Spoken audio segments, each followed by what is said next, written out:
Well, my name is Lou Fenimore, and I'm a recovered alcoholic. I'd like to thank the committee for inviting Linda and I over here. I'd like to thank them for giving me that bottle of cheap wine and my fruit. At least somebody here is reading the big book. It says any scheme to shield the alcoholic from temptation is doomed for failure. I don't know how you get one of these started. I always say I sort of feel like Elizabeth Taylor's seventh husband. I know what to do, I just wonder how to make it interesting.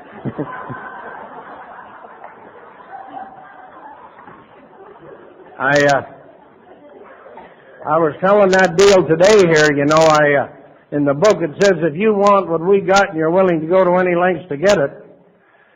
I was telling the joke that I heard a while back of this young teenager, the son of a pastor. And he said to his dad, he said, when can we talk about me driving the car? And his father said, well, when you bring your marks up and I see you reading the Bible on a regular basis and you get that long haircut, we'll talk. So 2 months later, he got his dad cornered and he said, now what do you think about me driving the car, Dad? Well, he said, there's no doubt you have brought your marks up.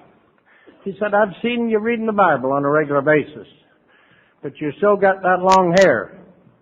He said, Dad, he said, Jacob had long hair. He said, Moses had long hair. And he said, Jesus had long hair. And his dad said, yes, and you notice they walked everywhere they went.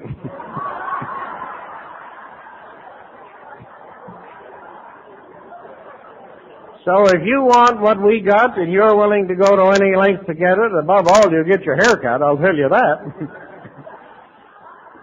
But anyway, this theme here is something different than I've ever seen. It really gets down to what this thing is all about. New roots and new soil. Because the themes that I see, like I hear people say that alcoholics have above average intelligence, and the only place I ever hear that is at AA meetings, I'll tell you that. I have been at AA conventions from Johannesburg, South Africa, to Auckland, New Zealand, to Whitehorse in the Yukon. And I have never been at a roundup where the theme is the keen alcoholic mind. I think a lot of us, I listen to more people come to AA and they'll say, it just puzzles me how I ever wound up here. It's not a puzzle. It's the simplest thing in the world. It's like this guy that died and went to heaven. And God ushered him into this magnificent room and he said, now look, you get unpacked and when you're done I'll come and get you and show you around. So while he was gone, this guy looked down in the clouds and here was a whole bunch of young people drinking, dancing, rock music, going, having a ball. And God come back and the guy said, I was looking down here in the clouds and I see all these bloody young people down there drinking, rock music, going, dancing, having a ball. What's that? He said, that's hell. Well, he said, you sent me to the wrong place. That's where I'm supposed to be. So they gathered up his gear and set him down, and he arrived in this stinking, dirty, grungy, hot hole of a room, and Satan come in, and the guy said, what's this? He said, this is hell. Well, he said, what's this I see up here in the clouds? He said, whole bunch of young people, rock music, going, dancing, having a ball. Satan said, that's our marketing department. And that's what got us to Alcoholics Anonymous, was a number of marketing departments. And if you're talking about sobriety, you're setting in the finest marketing department in the world right here. You don't need to go any further. Above and beyond, over, below, or anywhere else, it's right here. This thing walks, talks, and shakes hands. And it's real. It says we tell in a general way what we were like. I read 8 pages out of this big book every day of the year, 365 days a year. I read one story every Friday. I read it 52 times a year. It's the last person that's alive today of those stories in the big book and the originals, Freedom from Bondage. And in a few weeks, Linda and I are heading down south, and I hope I can spend a few hours with her in Fort Worth, because she's quite old now. and still fairly alert, but I think sometimes that these people have left us a legacy. And I think it's so important to read A.A. Comes of Age so you'll know what you belong to. And I read this story of hers every Friday. But it's interesting, when I read the book, I always had to have somebody interpret it for me. Now, this is what Bill meant, and this is what Dr. Bob meant. And I can't find that anywhere where they want me to get someone interpreted. They wrote this in a pretty simple manner. If a maritimer like me can understand it, anybody can. And it says, we tell in a general way what we were like, not what I drank like. What was I like when I drank? What happened, and what am I like today? Not what I own, how much I've made, the expensive car I drive, or I just got an airplane. That's not what it's about. And that's what I did for years in AA.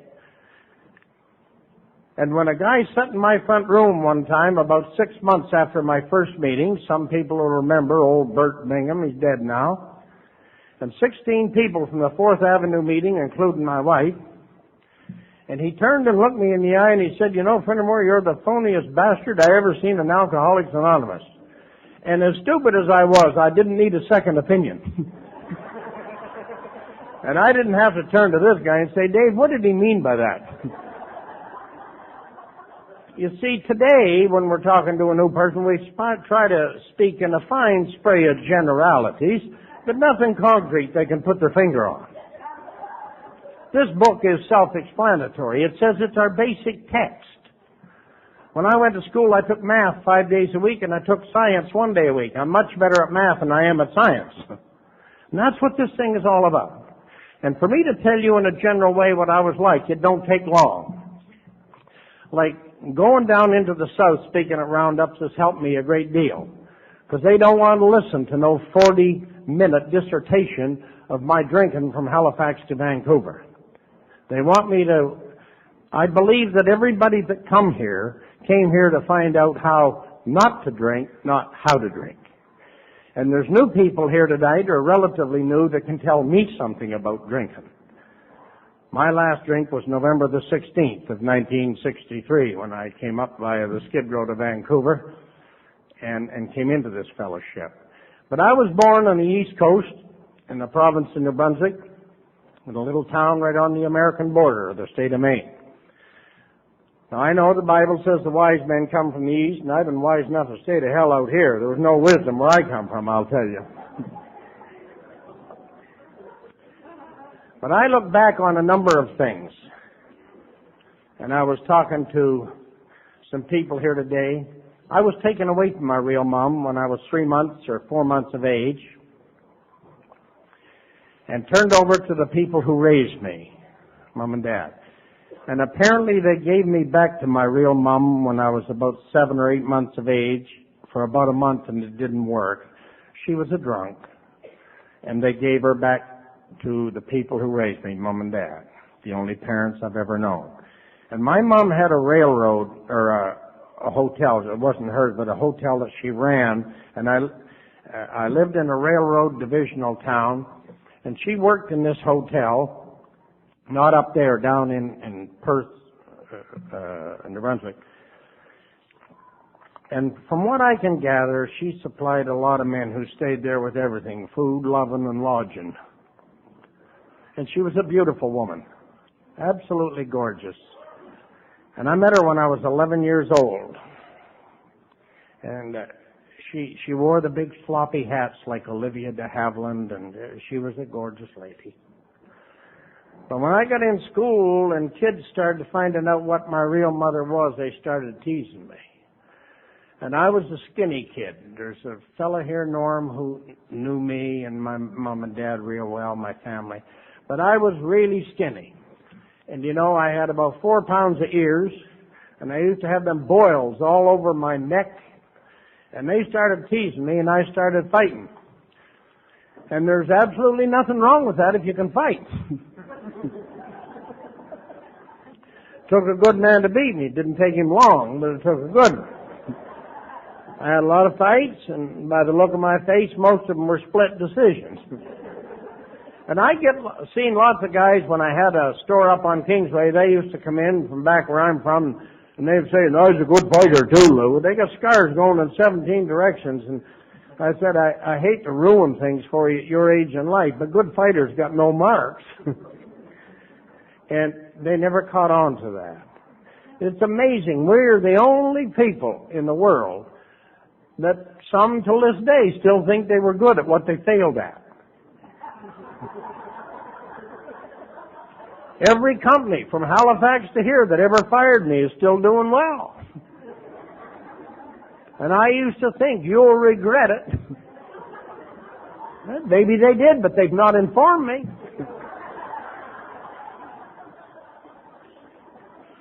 I've never seen so many brilliant people unemployed in my life till I come to AA.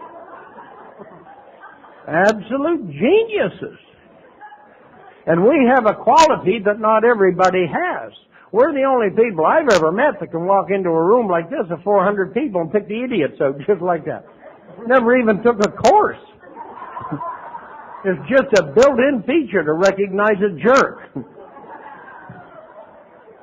You see, I find today I have to be very, very careful what I call anybody else.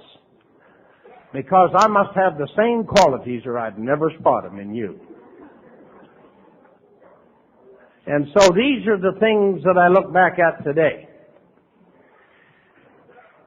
Just about 16 years of age, I was away on a drunk from Friday until Wednesday with 3 guys. And these are the things I had the privilege of having my mom with me for the last 8.5 years. But I was just about 16 years and a half old, something like that. And I come home on the Wednesday and I was still drunk. My dad worked for the railroad, and I had had a job working for a construction company there part-time and on weekends, but I come home drunk. And these are the things that you can make all the amends you want, but they're things that are very lasting. My mom was a short little lady. I can see her yet standing by the kitchen when I come in. And she started to give me a lecture. And I hauled off and hit Mom in the face. And she went down in front of our kitchen sink. And I grabbed some clothes in a bag and took off before Daddy got home, and I went to Halifax, Nova Scotia. 1985, Mom phoned and asked if I'd come back home and see her. She was 72 years old the next time I seen her, and I'm a tough guy, too. In 1991, she phoned Linda and I and asked if we'd come get her and bring her out to spend her final years with me. And 9 weeks ago, I was able to kneel by her bedside and hold her hands as she took her final breath and left. So AA has given me a lot of blessings. And it's allowed me to see me as I really am. Not as I was, not as how tough I was. Coming across this country, I left Halifax, from there to St. John, New Brunswick, from there to Montreal, from there to Elliott Lake, Ontario, from there to Winnipeg to Calgary. And in 1957, I wound up in Vancouver. Me and a guy from New Glasgow, Nova Scotia, and a Newfoundlander left Port Arthur, Ontario, and made it to British Columbia. Now that is a miracle. Being in here is not a miracle. For the 3 of us, drunk all the way, we'd get right out beside the car and have a fight.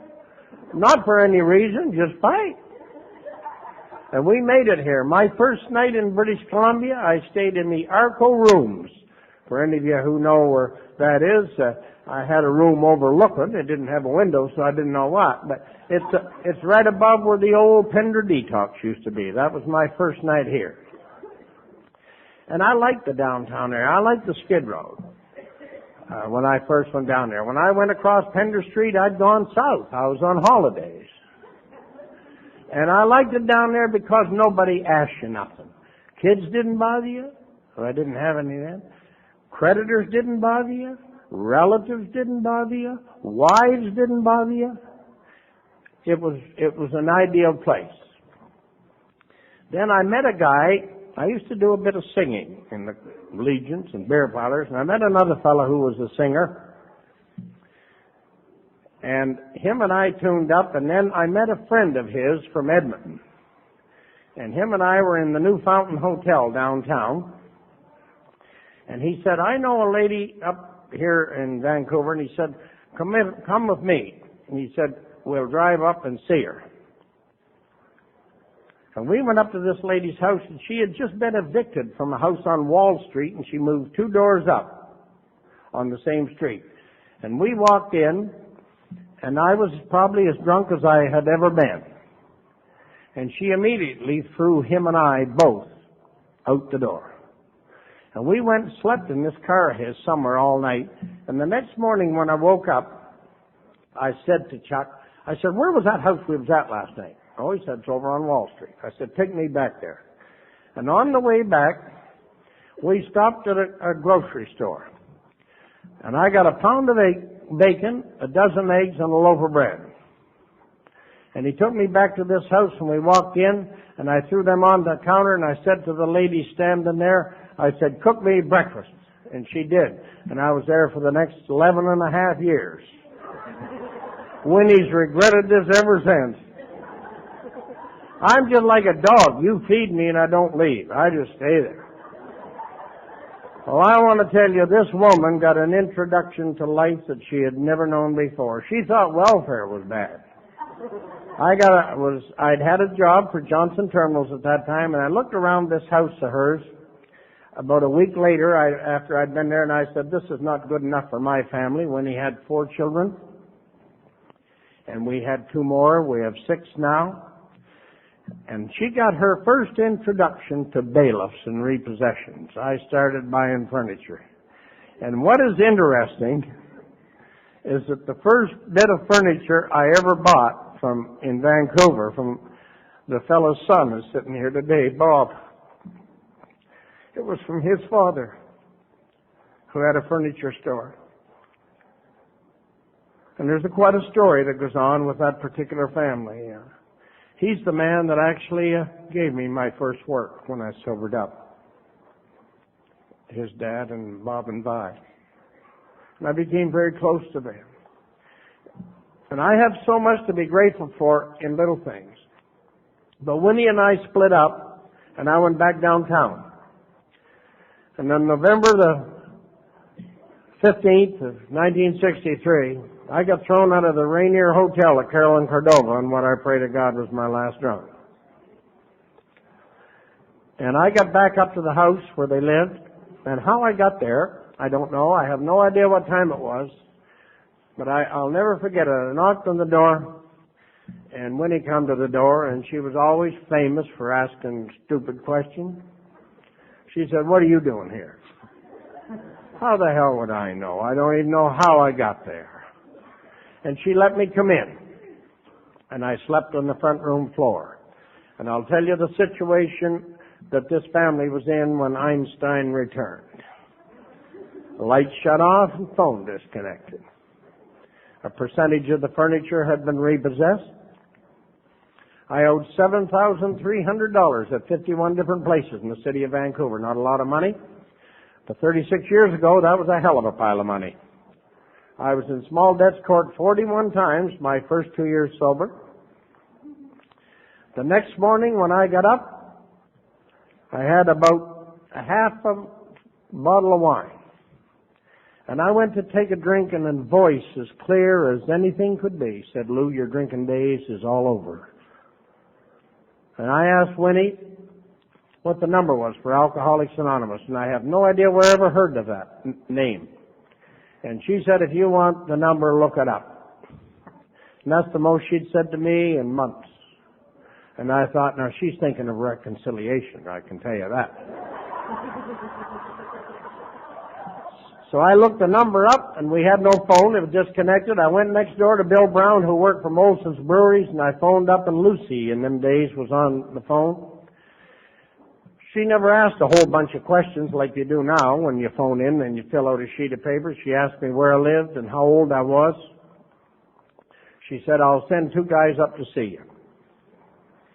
And I got a whole bunch of intellectual questions ready. And they sent 2 of the dumbest bastards I've ever met in my entire life. And you talk about a born loser, they were from Nova Scotia. And I thought, we're going to get somewhere here. And Happy Don and his brother come in. And Happy Don was sober 21 days, and neither him nor I have ever had a drink since. But they come in, and I started tearing people apart. And his brother, he'd say, no, Lou, live and let live. And every now and then he'd poke Don in the ribs, and he'd say, ain't that right, Don? And he'd say, yep. And that's all he said all afternoon. Every time he got hit in the ribs, he'd say, yep. And I'd get going again, he'd say, no, don't worry about Christmas. We do her one day at a time. About 5 o'clock, they'd had all they could take, and he said, we're going for dinner. We'll be back at 8 o'clock and get you and take you to a meeting. And as they was leaving, the smart guy, the 4-word fella, he said, just remember, if you don't take that first drink, you'll stay sober. And I thought, man, he got something. I'd never thought of that. Never dawned on me. If you didn't take that first drink, you'll stay sober. And I thought he was smart. Like, you just talk common sense to a drunk and he won't know what the hell's going on. Stay away from this theory. Just talk common sense and you got him right where you want him. They went out the door. I went across the alley, and this is the part from here on that I don't ever want to forget of my first day. I know none of you people have ever done this, but I went across the alley to a fellow's house, and I was drinking downtown with him the day before. And I walked up his back steps and across his patio and into his kitchen, and Roy was sitting there. He was with the Electrical Workers Union. And he took a glass of whiskey, and he went to take a drink. I said, put that down, we'll kill you. Well, you can't describe a look. You have to personally see it. He said, what happened to you? I said, I quit drinking. He said, when? I said, must be 6-8 hours now. I hadn't even been to my first meeting. He said, will you leave? And I did. The Oral Roberts of AA had hit the streets of East Vancouver and haven't even been to a meeting. And I left. Now, we can laugh about that, but that'll be 37 years this November. And he's never uttered a word to me from that day to this. What's the book say? Interesting stuff in here. I don't want you to start reading it right away, because it's pretty heavy. But he says, the ex-problem drinker who has found the solution, who is properly armed with facts about himself, not Alcoholics Anonymous, can win the confidence of his fellow alcoholic in a matter of hours. Until this has been done, little or nothing will be accomplished. It says nobody wants to be told anything about alcohol by one who hates it. We wouldn't even do temperance drinking any good. And isn't that interesting? I hear people go to their first meeting and they'll say, boy, I got a brother-in-law that could use this, and this sister, wait till I have a talk with her. And I'm thinking, I hope they move to hell out of British Columbia. She'll drive them crazy. Leave them alone. Get them to follow you here by your example. That's what this book tells me to do. So they took me to my first meeting, and this is the thing I want to remember above everything else. I had a black shoe and a brown shoe on. You still can't get shoes like that in the same box today. I got brown ones, and I got gray ones, and I have blue shoes. But I walked into my first meeting, 28 years old, 6 foot tall, 130 pounds, 4 pounds of ears. I had them wine sores on me. And Jerry Eklund, who's dead now, was at the back door, and he said, welcome, in the right place. And I thought, 28 years, the first time anyone's ever said that to me. First time anyone ever said I was in the right place. I had some magistrates tell me where the place I should be in. But boy, I'll tell you, he impressed me. And they took me up and set me right in the front row, the second one over from the end. Every speaker that come up was about my age now, hearing aids, a cane, and they'd shuffle up and say, if you want what we got and you're willing to go to any length to get it. I thought, hell, I can't wait. Where is it? You know. They made it so exciting. And then I swore they gave every one of them about $25 worth of change, and they'd stand there and rattle that. And them old guys, they had them suspenders, you know, and they could lean way over till their head touched the floor, and the soles of their feet would never come off the floor, and they'd come back up, and they'd rattle that change, and they'd say, material things don't mean nothing. And I thought if I looked like that, they wouldn't mean a hell of a lot to me neither. And it's interesting how things transpire. Material things mean absolutely bugger all to me today, because I got them.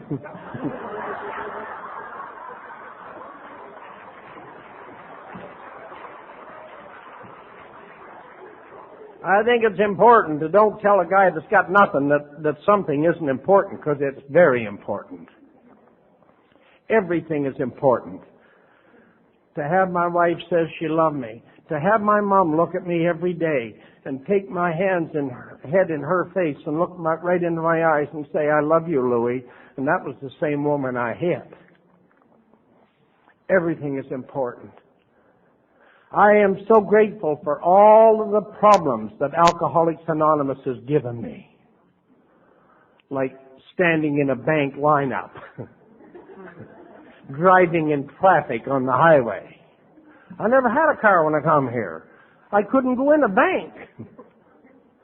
When I listen to what we bellyache about today. I drive in from Chilliwack. I just traded in a vehicle, 2 years old exactly, 184,000 kilometers. And nobody's ever heard me blow the horn at anybody in traffic. If you don't want to be in traffic, stay the hell off of the road like this. That's the simplicity of life. But I'd see people going by me every day on the freeway. And their finger up in the air and their fists are going, their mouths going, they pull in front of me. It says, easy does it, live and let live. Put them on your dash.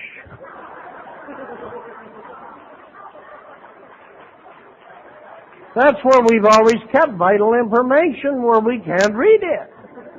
Everything we know that's good is for someone else behind me. And so I think the thing about it we realize is the drunk watches the show, he hears the lecture, he listens to the sermon, but he didn't hear it. It's like the old guy went to the doctor. I tell this story all the time because I think it's good.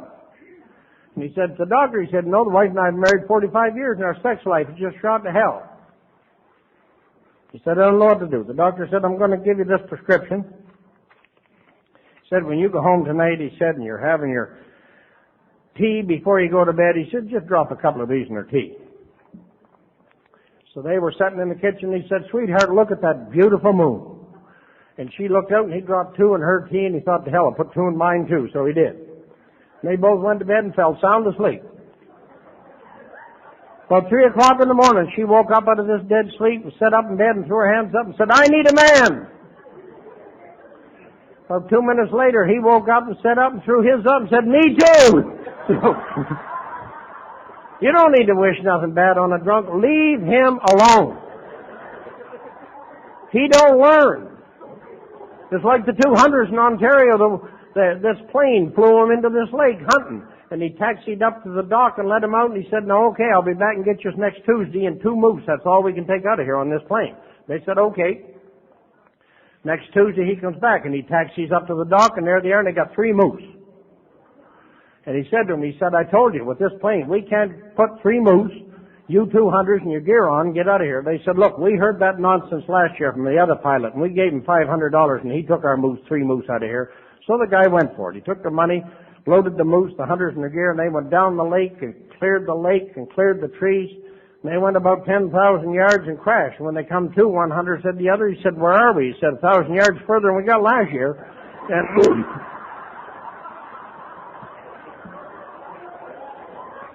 And that's the way we've operated. This is the way we've operated.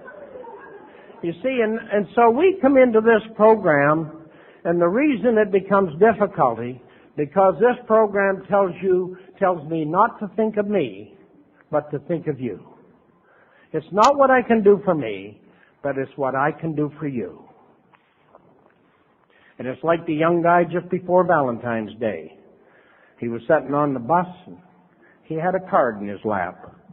And this old guy got on with a beautiful arrangement of flowers and sat down. The young fellow said, boy, somebody's going to get a nice gift this Valentine's Day. And the old fellow said, yep. He said, have you got a girlfriend? He said, yes, I do. He said, I'm giving her a card this year. He said, that's all I can afford to give her. And the old fellow said, that's okay. A little while later, the old man reached up and pulled the cord to get off of the bus. And just as before he got up, he reached over and he put the arrangement of flowers in the young fellow's lap.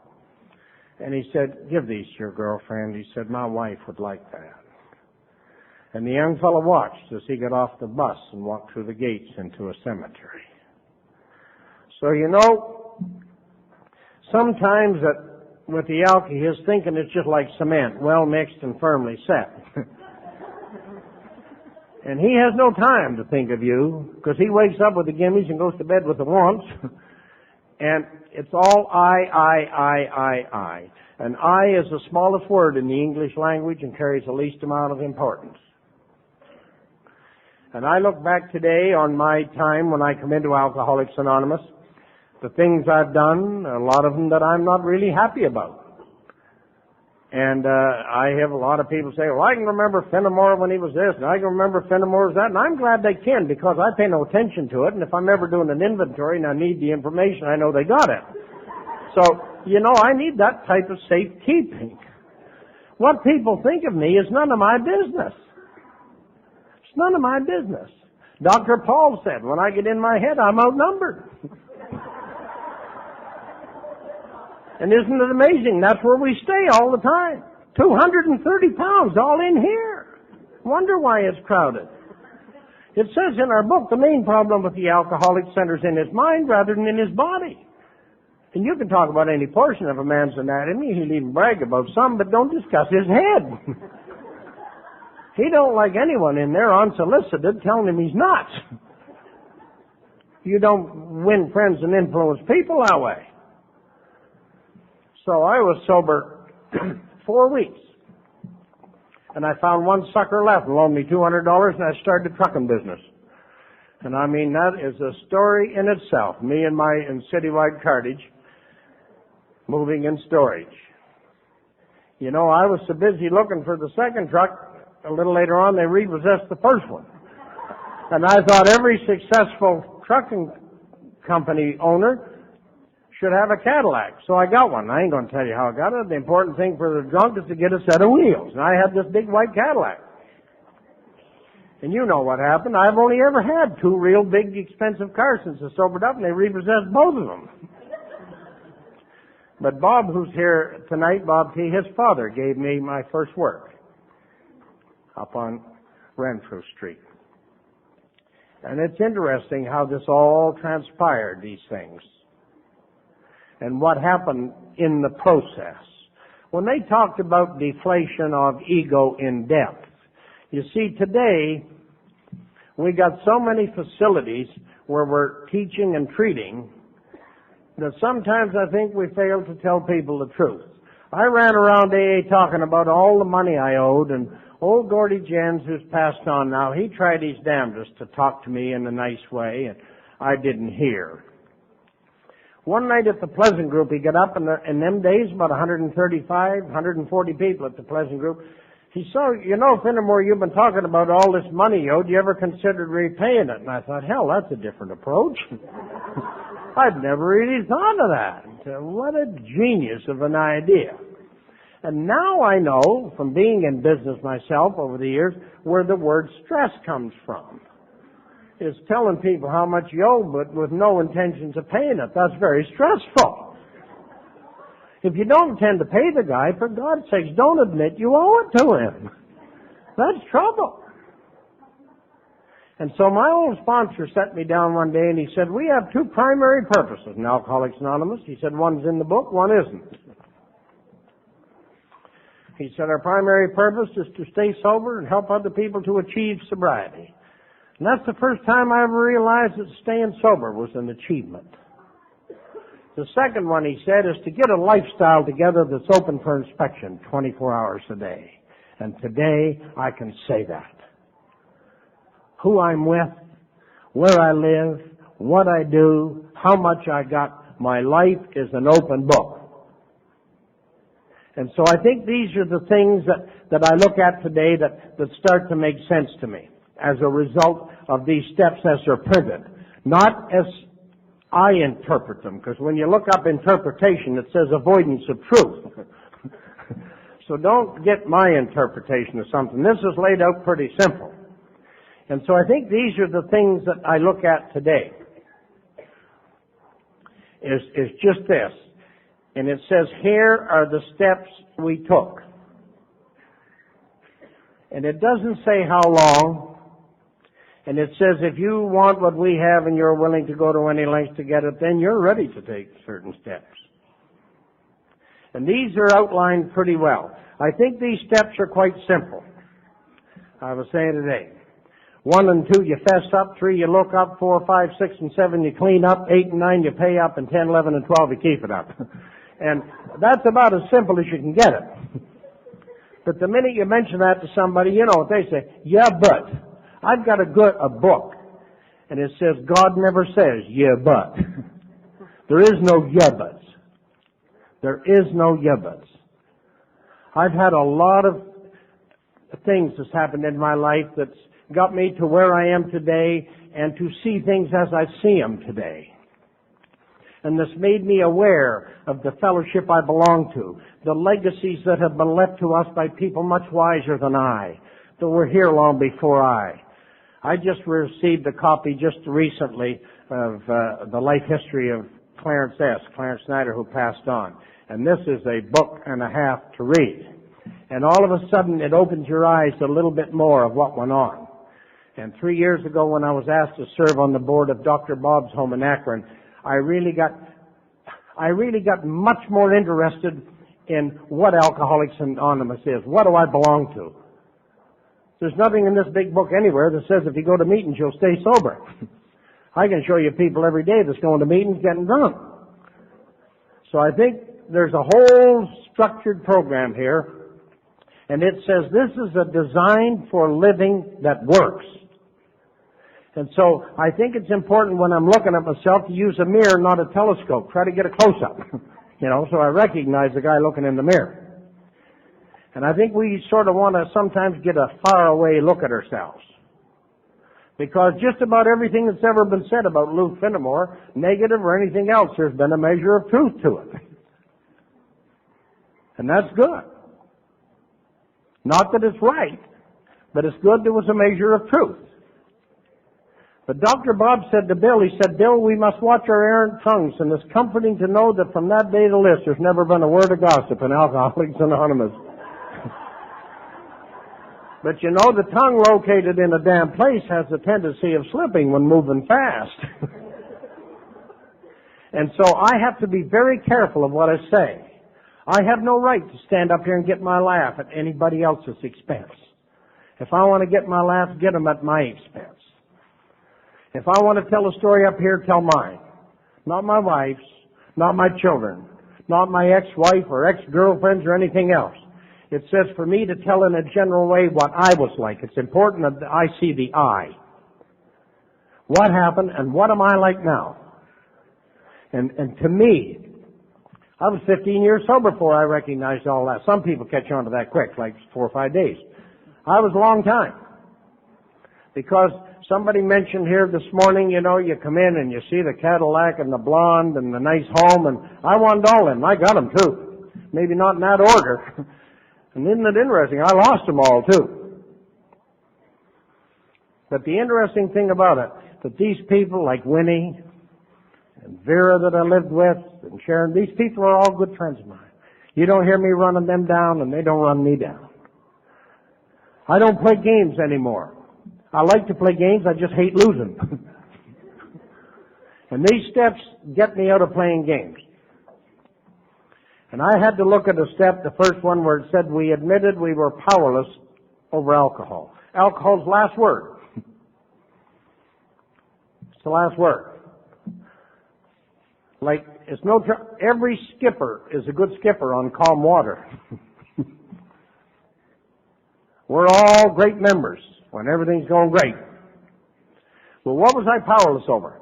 I was powerless over saying yes when I should say yes, saying no when I should say no, being with the people I shouldn't be with, going to the places I shouldn't be. I was powerless over that. Why? Because of the insecurity and what went on in my life. I was teased as a little boy.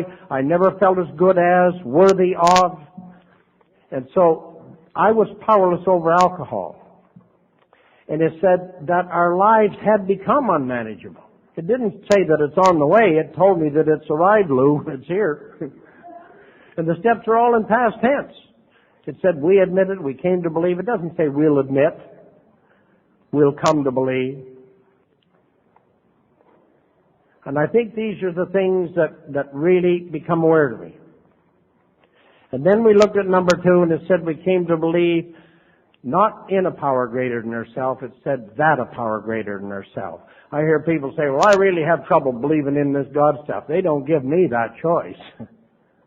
They took that right away because they knew I'd question that. They said we came to believe that a power greater than ourselves could restore us to sanity. And in the big book they define that. The sanity and insanity is positive and negative thinking. It has nothing to do with mental hospitals.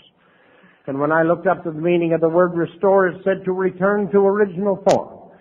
And it said that I was being returned to what God had me as a little boy, that I believed, that I trusted, that I had faith, that I forgave.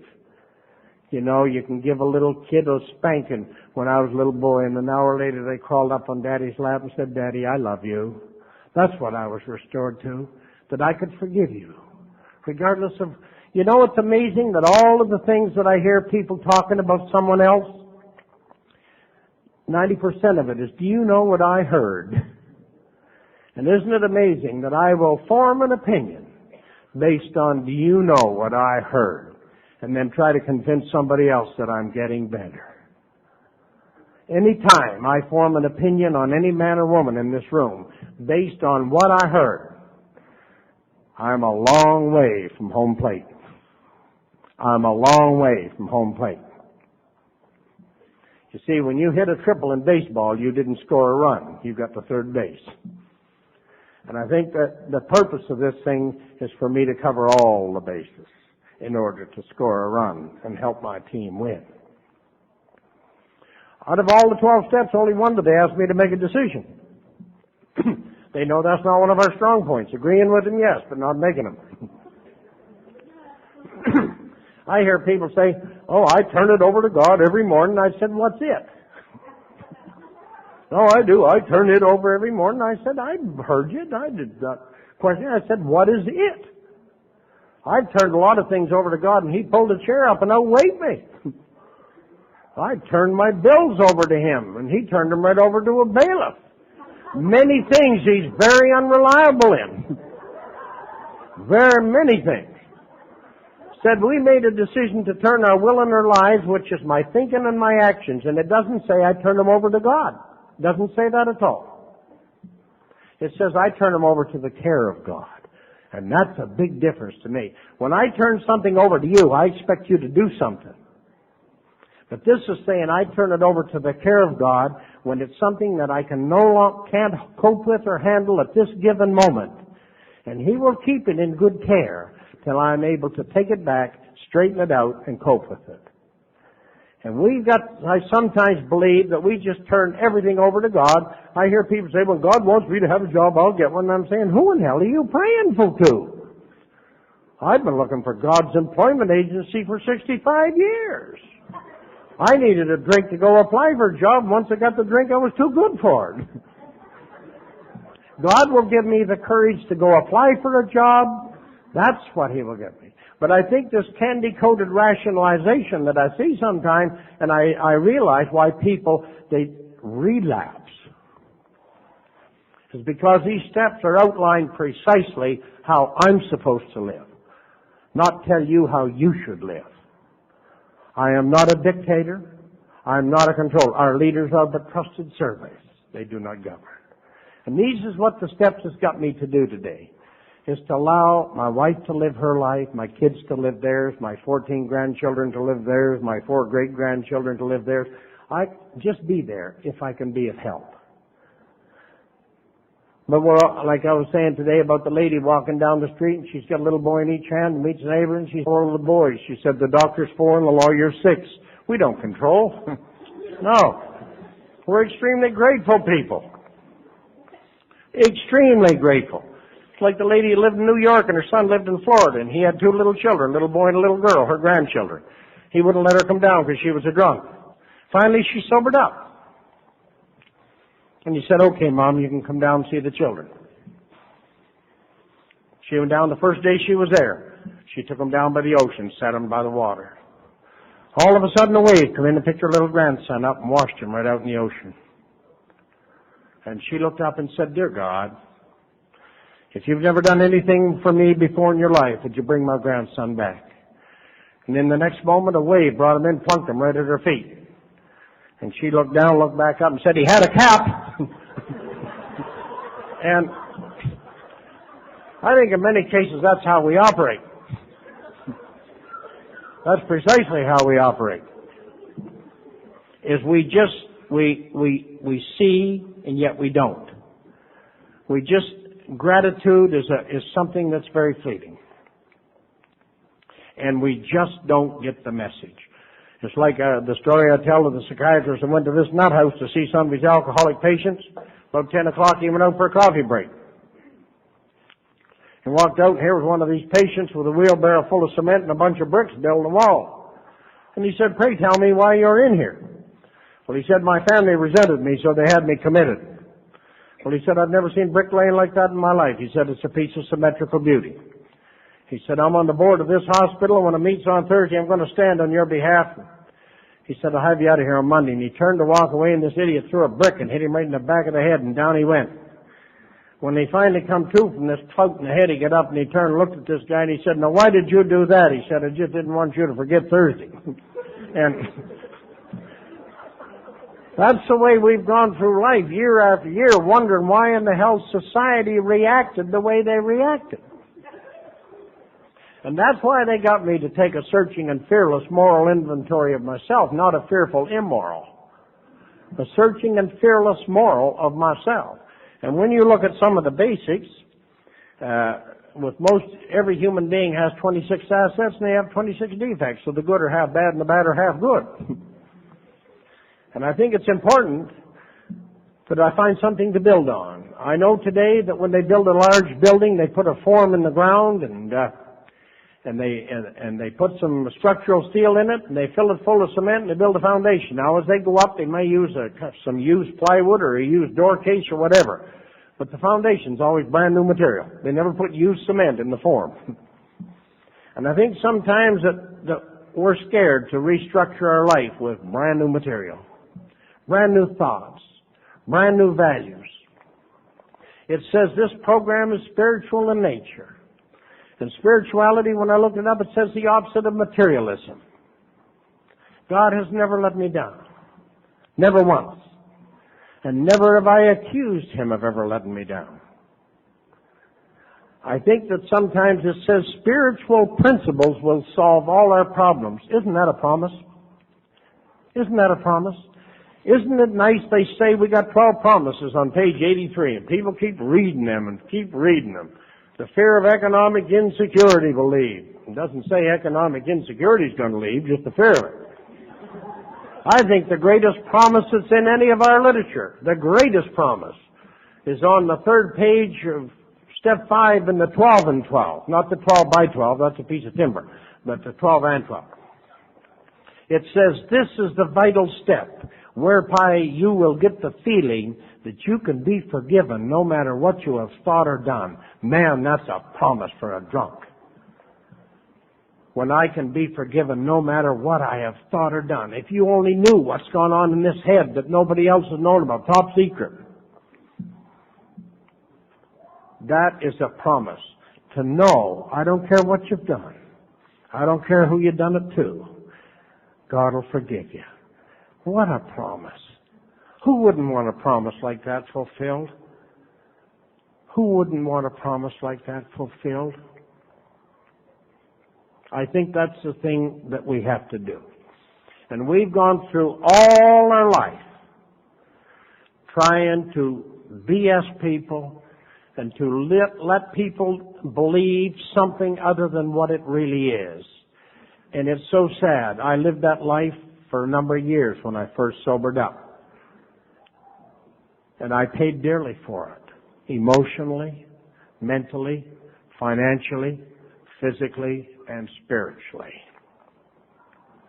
And so I think that it's important today that I get a lifestyle together that's open for inspection 24 hours a day.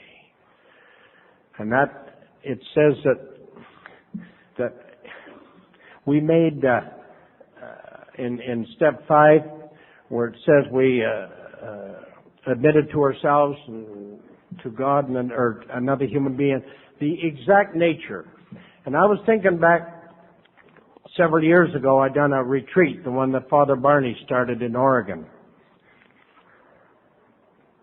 And they had 4 brothers there that listened to step 5s. And they allowed 30 minutes for each step 5. And I'd never given this any thought before, and I'd been involved in step meetings for 30 years. They allowed 30 minutes. And so I got talking to one of these brothers, and I said, man, I've listened to step 5s at the treatment center 3, 4, 5 hours. And he said, how could that be? And I said, well, the exact nature of our wrongs. And he said, yeah, but he said the word nature's got no S on it. It's singular. And he said, I'm not here to listen to your wrongs. I'm here to listen to the nature of them. And I thought, what does our book say? Talk to your priest, talk to your rabbi. It says they have much to offer. They have much to offer. And like I could say, well, I was unfaithful to my wife. Most people in AA could say, we know that. We want to know why. And I thought, they're really getting personal. I was a liar. Everybody knew that. Why did I lie? You see, we want to sit down and tell people for 3 hours all the things we've done wrong and what we've done, but we do not want to get down to the nature of the wrongs as to why we did it, why we said it, why we thought it. And you know, this book here strips the britches right off you. And we're looking at the exact nature of the wrong. And I never ever was aware of a whole lot of these things. And so I think it's important for me that I look at these steps as they're printed, not as I interpret them. And so I think when it says we were entirely ready to have God remove all these defects of character and humbly asked Him to remove these shortcomings, I'm looking at 2 areas where it goes way back where it says the main problem with the alcoholic centers in his mind.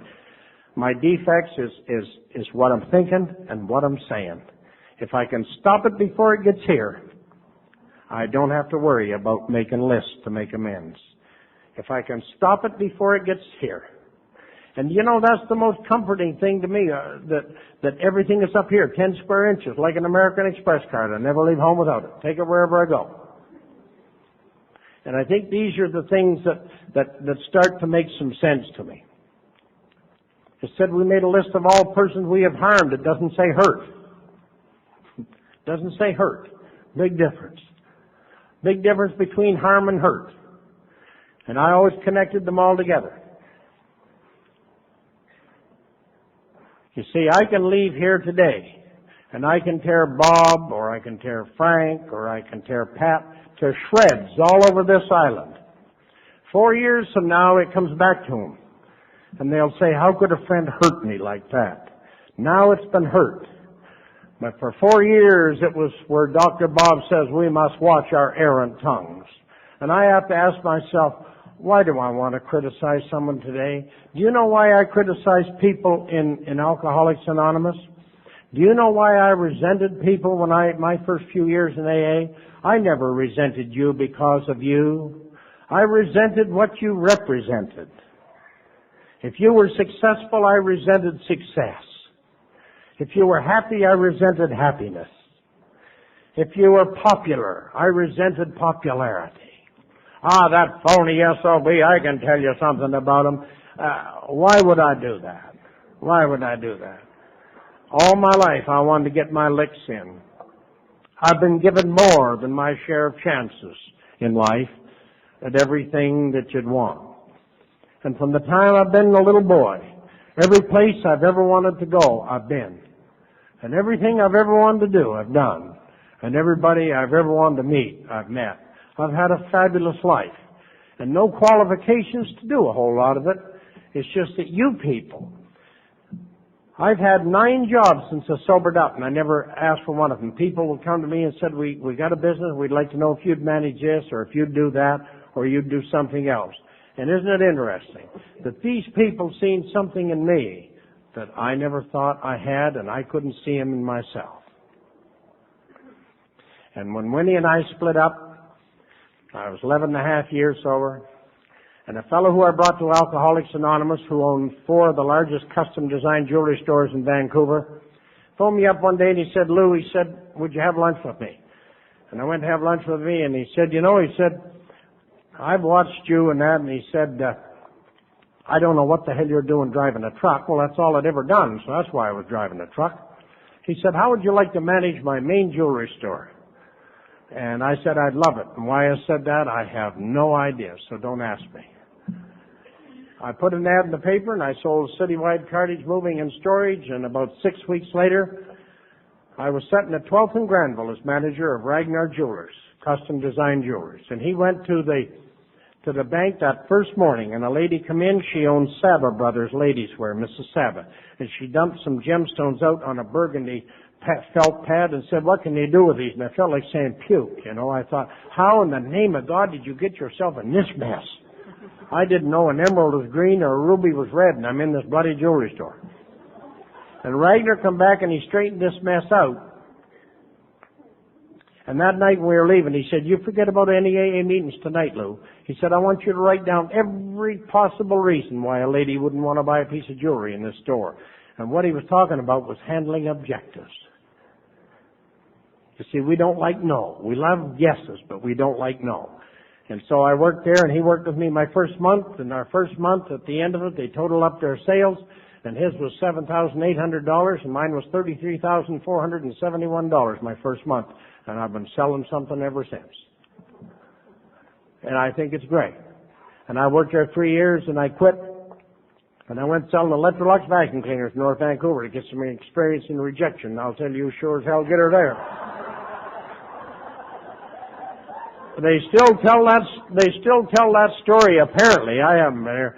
But around Electrolux sometimes about me and this lady in North Vancouver. And why I did it, I don't know. Don't ask me. But they'd give them one of them pep talks, you know, they give you in the morning. I flew out of there like a bullet and out to Deep Cove, and I rang this lady's doorbell. And she came to the door, and I gave her my card, and I said, good morning, I'm Mr. Finnemore. I'm your Electrolux representative in this area now. And I never knew a door could be slammed that hard and the house still stay upright. Honest to God, that whole thing just vibrated. And I don't know why I did, but I ran around the back of the house and rang her doorbell in the back, and she came there, and I said, God, I hope you're not as unhappy as the lady who was just at the front door. She just stood there looking at me, and she said, would you like a coffee? I said, I'd love one. I never sold her a vacuum cleaner. I didn't have to. I sold lots of them. But I got to talk to her, and we broke down a barrier. You know, Alcoholics Anonymous went to Russia, and they invited us. We broke down barriers that they said would never be broken down, and we never pushed it on anybody. I think this is so important. Is that we learn to break down the barriers. And it said we made direct amends to such people wherever possible. It doesn't say whenever possible. I think it's important that I see what it says. You see, I read that step, and it says, I owe Bob an amend, and when I see him, I'll make it. That isn't what that step says. It says, go find him. Oh, altogether different. There is not a loophole here at all. You know, it's like the story of old W.C. Fields, who was claimed to be the world's greatest atheist, and they caught him reading the Bible one day. And somebody said to him, W.C., what's a guy like you doing reading the Bible? He said, looking for loopholes. I think that's what most of us do, regardless of what we join, get into, or what we're involved in. We look for the loopholes. The easier, softer way. And the easier, softer way here is called relapse. Yeah. And actually that word is isn't cruel enough. It's sort of got a ring to it. I had a relapse. When I drank, I never relapsed, I'll tell you that. And someone says, I got a new bay pigeon here tonight. You dump a gallon of that wine in me and you got a wild pigeon on your hands, I'll tell you. So I think these are the things that I have to look at. And I have to continue to take a personal inventory, and it says when we are wrong, not if we are wrong. Promptly admitted it. It doesn't say explain it. And you see, I'd say to Fred, I'm sorry for what I said to you last Saturday night at that party. And if he doesn't say something back, I said, and I'm going to tell you the reason I said it, and give me 4 minutes, and I'll have him apologizing he was even at the party, and that's what I want. I want to twist this around in my favor. And that's what the whole thing is all about. And then they tell me in step 11 that we sought through prayer and meditation. There is no other way. There is no other media. That's the only two we have. And do you know why that never worked for me? When I got done praying, I got up and went. I never stayed for the answer. It says prayer and meditation to improve our conscious contact with God as we understood Him.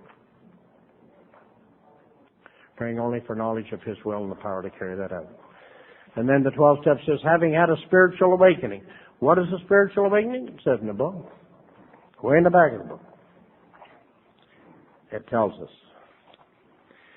It says he finally realizes he has undergone a profound alteration in his reaction to life. That such a change could hardly have been brought about by himself alone. And isn't it amazing that he has gone through a profound alteration in his reaction to life? Not in his life, but his reaction to it. See, we have a chapter called Into Action, but they've never printed one called Into Reaction. And we read chapter 5 every meeting, but nothing's mentioned about Into Action. So many things that we don't want to talk about in Alcoholics Anonymous. It's sad. It really is. We don't want to talk about money. The group that Linda and I belong to in Chilliwack, I find it embarrassing for me. Maybe a lot of people don't, but I'm just telling my story. To walk up to a pastor in a $3 or $4 million church and say, can we get a room here for a meeting? And he says, sure, we'd love to have you in here. What do you charge? Well, I don't know. What can you pay? Well, we don't have much, just our collections. And, I don't know, we're usually around $10, $15 a week or something. He said, no, that's fine.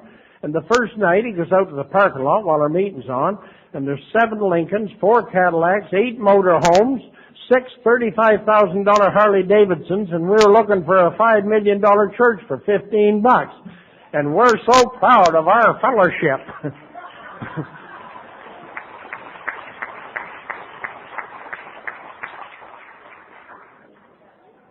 I mean, I find it amusing. I really do.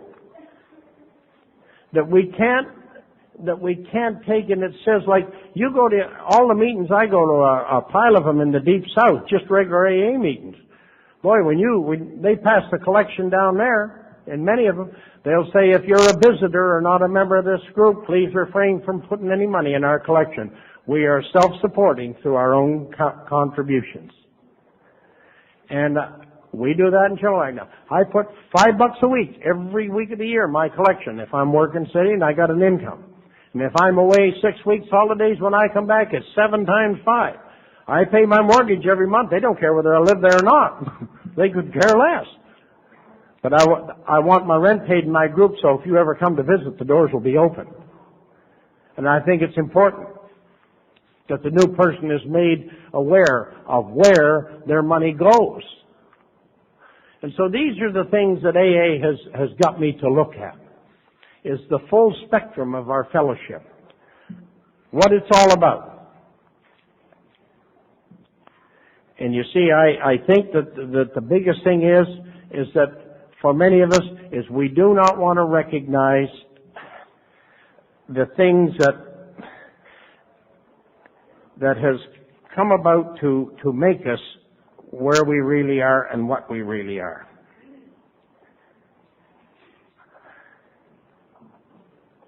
There's something I was looking for here in the book, and I just can't find it.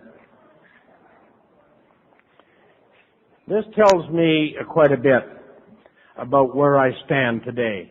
And I found it in the book here quite by accident. It says, this latest part of my life has had a purpose. Not in great things accomplished, but in daily living. Courage to face each day has replaced the fears and uncertainties of earlier years. Acceptance of things as they are has replaced the old, impatient champing at the bit to conquer the world. I have stopped tilting at windmills and instead have tried to accomplish the little daily tasks. Unimportant in themselves, but tasks that are an integral part of living fully. I'm rated as a modestly successful man. My stock of material goods isn't great. But I have a fortune in friendships, courage, self-assurance, and honest appraisals of my own abilities. Above all, I have gained the greatest thing accorded to any man, the love and understanding of a gracious God, who has lifted me from the alcoholic scrap heap to a position of trust where I have been able to reap the rich rewards that comes from showing a little love for others and from serving them as I can. And I think that's what it's all about. You know, 10 years ago, 1990, I was supposed to be speaking at a roundup and I couldn't make it. And then at the last minute they phoned me in Cranbrook and the speaker had backed out and couldn't make it. And they said, can you come up? The same thing that happened here with the Al-Anon speaker. And it's interesting. I went up to that roundup in Cranbrook, and there was a lady there who wasn't supposed to be there. She was supposed to be at a birthday party in Brooks, Alberta, but she drove out to take a drunken nephew to this roundup to see if he might hear something. Well, he's still drunk, and I'm married to her. And what's interesting is that after I was done speaking, this little blonde come up and give me a hug and said, I really enjoyed what you had to say. And I gave her my card and I said, if you're out to Vancouver, give us a call. And when I said that, she thought I was married, and it was the one moment when I wasn't. Drunks don't fall in love, they just come in heat. And so about 2 months later, she wrote a letter. And she said, I've been listening to some of your tapes. And she said, it's opened up a whole new world for me. And her husband had just died the year before with multiple sclerosis. And she said, but if you're in a relationship or you're married, you can let me know. And she said, don't let this bother you. So I phoned her back and I said, no, I'm not in a relationship. I love receiving letters, but I don't write. And now I do. But anyway, she started writing and I started phoning, and I thought this is not a good investment. She'd have about $20 a month in writing and stamps, and I had $900 a month in phone bills. And that's the story of my life. So she phoned me up and she said, you know, Dan and I had saved for 24 years to go to Australia on our 25th anniversary. And I said, well, I think you better get your ass in gear and get your luggage together and head out. So she took off for 3 months and went to Australia and Tahiti and Fiji and Suva and over to New Zealand. And she wrote a letter to me and said she was getting back in Calgary on February 23rd the following year. And if I wasn't doing nothing, could I meet her plane? And I went back and I met that plane. And I went back 3 weeks later. I stayed one night, went back 3 weeks later and offered her a ring. And she took it. Well, I've never met one that didn't take one, but it says, if you want what we got, you're willing to go to any lengths to get it.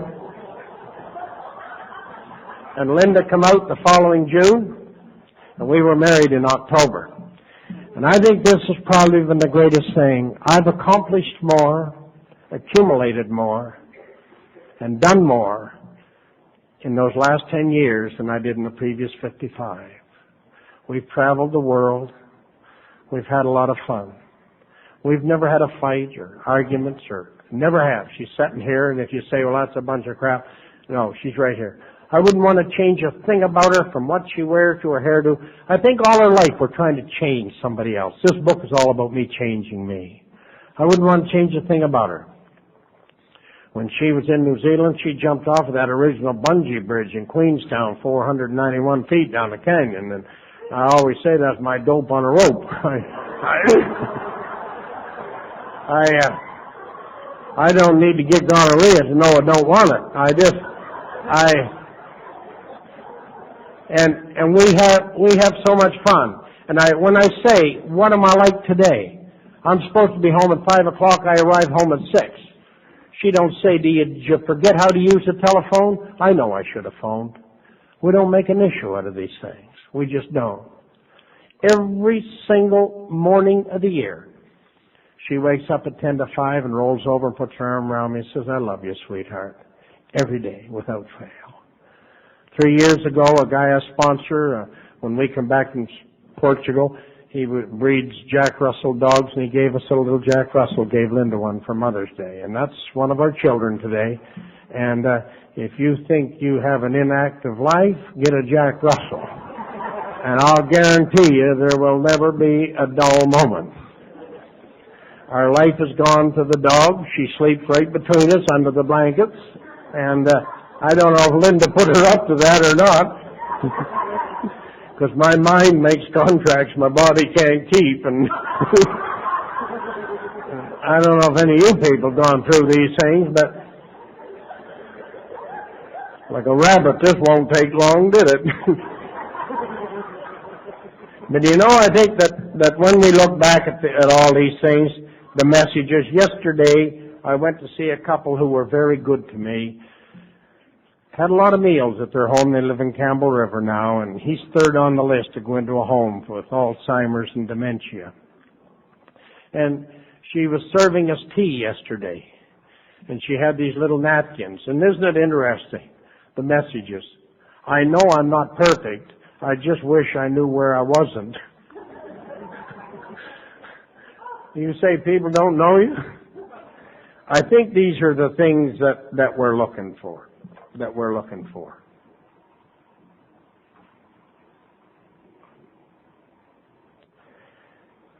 I look back at my life today, and my life today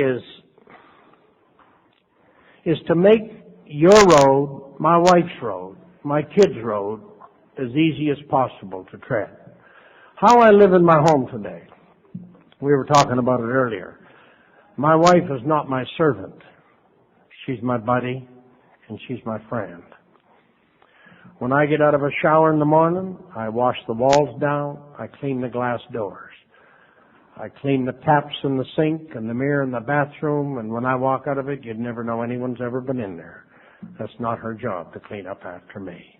This is all new to me, to become aware of other people, and to become aware of other people's time, and other people's preferences, and other people's choices. These are the things that I have today.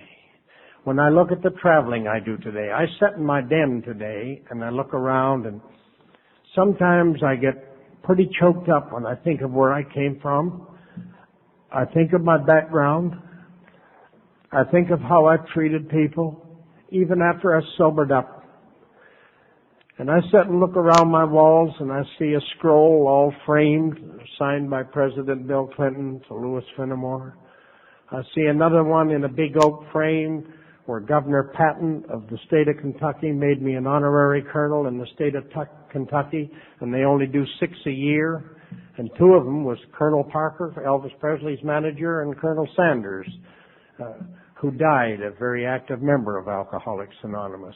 And so I look at all of the things. I've had the privilege of having dinner with the Prime Minister of Canada. I'm not bragging. That's just, I want to tell you, it's a long way from a tramp to the blessings that has come my way. And that we share our experiences, strength and hope with each other. Don't ever say that you can't do this or I couldn't do that. You can do anything you want. It's just the impossible takes a little longer. But you can do anything you want. Anything you want. And you know, but when you read the book, when you see an AA movie, if you ever get the video, Dawn of Hope, watch it. It's lovely. And they've just done a new video now pertaining to Bill and Bob. It was finished about 2 weeks ago. But I often think of the story of when the Pope was at BC Place. And he had given his service. And he asked anybody if they would like to come forward and be prayed for. And you have to remember, this is a story. And a person came down with crutches, and he prayed for them and blessed them, and they walked away, threw the crutches away. And a blind person come down, and he prayed for them and blessed them, and they could see. And a person in a wheelchair come down, and he prayed for them and blessed them, and they got up and walked away. And that night he was going to his hotel room in the Vancouver hotel. And he walked across the foyer, the elevator, and pressed the button, and the doors opened. There was a guy standing in there, and he's on crutches. And he seen the Pope, and he said, "Don't touch me, I'm on workman's compensation."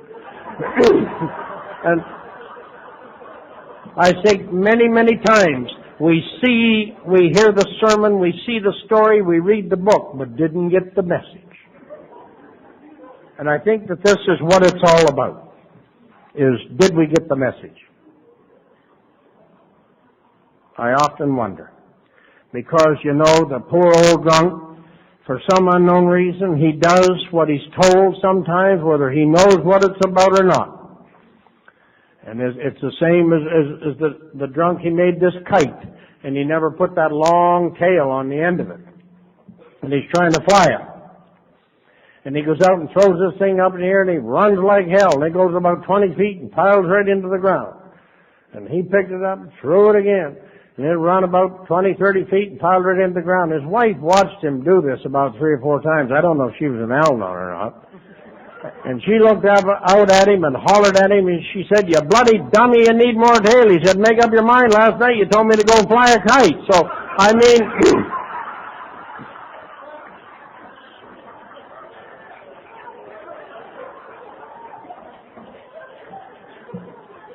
I think that's what happens sometimes, is we hear the story and we see the message, but we just don't get the message. And I am so grateful for all the blessings that's come my way. I just retired at the end of December as the program director and the counselor for the alcohol drug program for the British Columbia Racing Commission, thoroughbred and standardbred horse racing. There's over 292 people sober on the 2 tracks now. And in 1994, our program in Vancouver was adopted by the Jockeys Guild as the role model program for all 54 racetracks in North America. So I feel good about what you people have given me and allowed me to go out and carry the message to somebody else. I say this with all humility, that I really don't have a lot to crow about, but I have a lot to be grateful for. And I feel sorry for the people who come into Alcoholics Anonymous and got the wrinkle out of their belly and a set of wheels and a beautiful wife and 3 homes and don't have time to carry this message. I don't have any trouble whatsoever getting in my 2-3 meetings a week.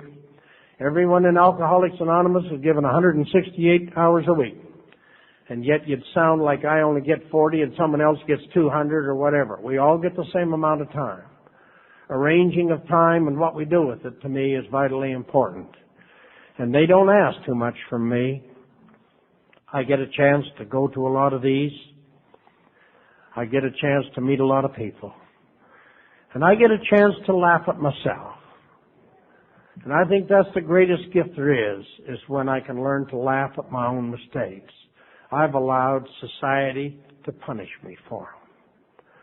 And God has allowed me to see the humor in them. I was speaking at a convention in Mobile, Alabama a few years ago, and Linda and I, and there was a colored couple, George and Elizabeth, and they fell in love with Linda. And it was about 114 degrees, and she was sitting out by the pool all afternoon on Saturday, and that night George looked at her, and he was really dark, and he said, "You know, you really confuse me." And Linda said, "Why?" He said, "You lay out by that pool till you get red, And then you go up in your room, stay there till you get brown, and come down here and call me colored.